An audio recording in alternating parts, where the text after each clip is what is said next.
Ya parecía demasiado bueno para ser verdad, ¿no? Después de todo lo que se habían tardado en cerrar a Ascasíbar, que no llegó Niestrosa, que llegó Ángel Romero, que a mí no me gusta para nada, bueno. Ya parecía demasiado bueno para ser verdad que Boca empiece a apuntar bien y vaya a buscar jugadores que realmente te puedan hacer la diferencia. Porque Edwin Cetré te puede gustar más, menos, te puede parecer caro los 8 millones que iba a pagar Boca, o los 6 si se quiere, no sé exactamente cuál era la cifra porque no se terminó haciendo oficial, pero rondaba esos montos. Pero es un jugador que en el fútbol argentino había mostrado ser diferencial y como sobre todas las cosas, si Boca va a jugar 4-3-3, te viene como anillo al dedo para jugar por extremo por la derecha, Edwin Cetré por una banda, Ceballos por la otra cuando está recuperado y un número 9 que hoy sería Merentiel. La verdad que ahí sí tiene otro color el ataque y otra cuestión mucho más interesante. Por eso, obviamente ya se empezaba a hablar de qué bien Riquelme, cómo gestionó todo. Bueno, todo lo que parecía ya confirmado, hoy sí iba a ser la revisión médica, Cetré ya se hablaba de si iba a concentrar contra Platense, ojo que Cetré puede ser titular, bueno, todas esas especulaciones quedan en la nada, porque la llegada del colombiano Estudiantes está totalmente caída. Salvo un cambio radical, que no digo que no puede pasar, porque en el fútbol puede pasar cualquier cosa, y sobre todo si Boca está involucrado, hoy en día Cetré no va a ser jugador de Boca. La información es confusa, no termina de ser claro, porque hay muchas versiones, nadie parece tener realmente la data, o nadie parece tener realmente la posta de lo que pasó. Se habla de que el DIN cambió las condiciones, porque recordemos que la mitad del pase es de Estudiantes, la otra mitad del equipo colombiano. Se habla de que Boca cambió las condiciones. Hoy en día parece que lo más claro sería de que hubo un problema con la revisión médica, que no se hizo, pero sí Boca recibió informes del estado de salud de Edwin Cetré y no fueron favorables, o al menos el cuerpo médico de Boca entiende que la contratación sería riesgosa y no la recomienda. Esto tiene mucho que ver con algo que ya había pasado hace un par de días atrás cuando se hizo una revisión médica en Atlético Paranaense. Ahí en su momento el pase se cayó, tampoco quedó claro, en su momento se habló de un problema cardíaco, hoy en día todo parece apuntar mucho más a un problema en la rodilla. Sería una vieja lesión que él viene arrastrando en los meñicos de la rodilla derecha del año 2018, estamos hablando de una banda de tiempo, que si bien no le impide jugar con normalidad, sí le genera molestias, sí le quedó una cicatriz y sí, en caso de resentirse, se puede complicar mucho más. Cetré el torneo pasado, o mejor dicho, el año pasado, en general, 2025, en Estudiantes jugó cerca de 40 partidos, contando Libertadores, Apertura, Clausura. Si bien tuvo bastante participación, es cierto que solamente en 4 partidos completó los 90. Entonces era llamativo y en Estudiantes ya hablaban de una merma física o de algunos problemas que venía teniendo. También es verdad que justamente los últimos partidos de Cetré fueron todos seguidillas de completar los 90 minutos, incluida la final contra Racing que termina coronándose campeón Estudiantes, donde jugó los 120 y también estuvo en la tanda por penales. Dicho esto, más allá de que se caiga o no, uno no termina de entender y será una cuestión del cuerpo médico, no ya de Boca, de si recomienda o no. Si ni siquiera llegaste a la revisión médica, quiere decir que lo que tiene Cetré en la rodilla es jodido y por sobre todas las cosas es conocido, es de público conocimiento, porque digamos es una información que le llega a Boca antes de que se haga la revisión médica, no que en la revisión médica aparece una sorpresa de ¿qué pasó? Esto no lo conocíamos.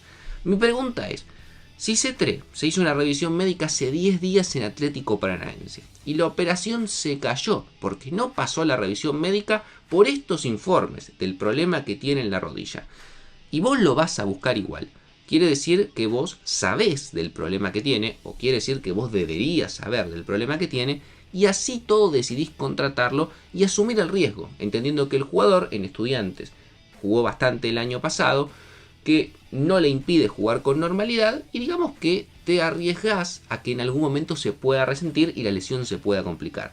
Pero ¿a dónde va punto yo? Digo, si hace 10 días con Atlético Paranaense tuvo este problema y vos lo vas a buscar, mínimo lo que haría cualquier dirigencia medianamente inteligente o medianamente coherente es, bueno, ¿por qué se cayó la revisión médica en Atlético Paranaense? Y digo, si voy a acelerar, voy a ofertar y ya voy a llegar a un acuerdo con el contrato del jugador, con el 50% de Estudiantes y con el 50% del DIN, y voy a sacar turno para una revisión médica, digo, mínimo tenés que tener una noción del estado físico del jugador.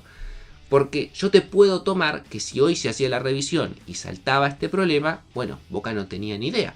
Pero Boca tira atrás la operación, porque entiendo que al fin y al cabo el que termina tirando la operación atrás es Boca, Riquelme y demás, antes de hacerse la revisión médica, es decir, conocen el problema de C3 y antes de, digamos, terminar de oficializar todo, se arrepiente y tira para atrás.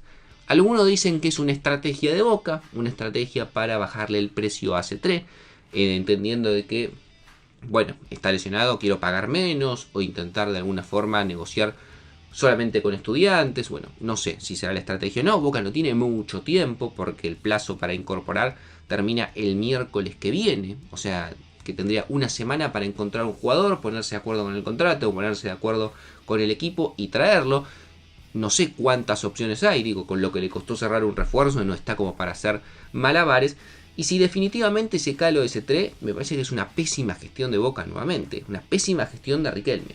Porque vuelvo a repetir, una cosa es que en una revisión médica surja un problema que no conocías, pero si el futbolista se hizo una revisión médica en Brasil hace 10 días y no la pasó, y vos ya sabías y tenés informes privados o información de que el jugador tiene un problema, y vos decidís avanzar igual, ¿cómo después te vas a tirar atrás diciendo que tiene una lesión? O sea, no tiene ningún tipo de sentido. O sea, que hay algo que o está mal gestionado, o hay alguien que se comió la información de que CT tenía un problema y se enteró justo antes de la revisión. Digo, es muy rara la situación, porque no es normal que un jugador se caiga la operación porque no pasa una revisión médica que nunca hizo. ¿Se entiende a lo que voy? O sea, la información que le llega a Boca es antes de la revisión médica.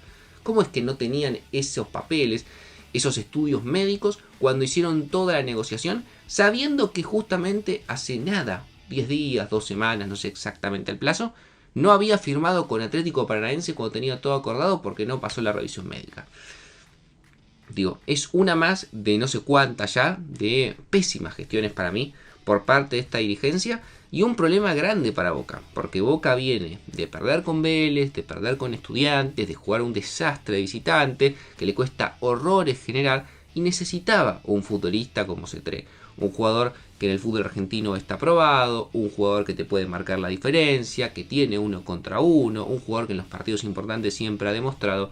¿Y dónde vas a encontrar ahora una opción que esté a la altura de lo que podía llegar a ser C3?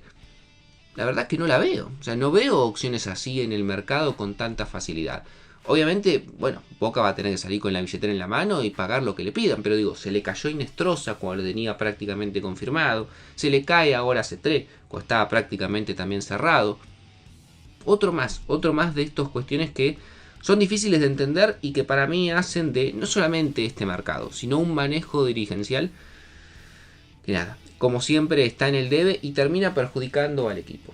No mucho más para decir, déjenme su opinión en los comentarios, suscríbanse al canal, activen la campanita, síganme en las redes sociales y los veo mañana en un próximo video.